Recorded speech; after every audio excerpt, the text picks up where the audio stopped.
But we are going to begin this half hour with the countless lies straight from the mouth of a killer. For the first time, we're really being allowed into the interrogation room to hear directly from the newlywed who just pled guilty to murdering her husband. ABC's Aditi Roy is in Los Angeles with more. Aditi, good morning. Good morning, Dan and Bianna. The interviews took place over 3 days during a week-long period. And during that time, Jordan Lynn Graham talks to 4 investigators and changes her story dramatically.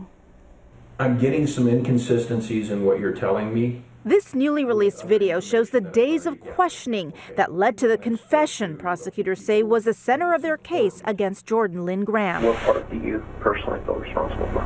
For the questioning and quality.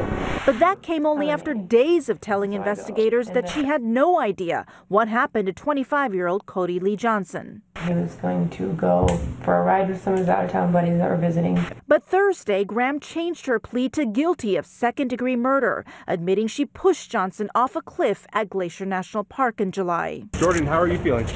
Prosecutors say not only was the killing intentional, they say the videotaped interview helped prove Graham tried to cover up her crime. I don't know anything more, any of whereabouts or anything. In day 2 of the questioning, Graham maintained her story to 2 detectives. I got a text saying he was going and he left. She also cries to her mother, who was briefly in the room. I just want to go.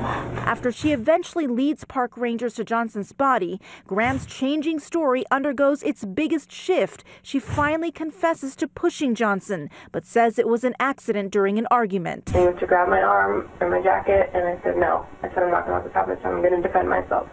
So I said I let go and I pushed, and he went over, and then I took off and went home. Now that Graham's pleaded guilty, the groom's aunt says Johnson's family is grateful.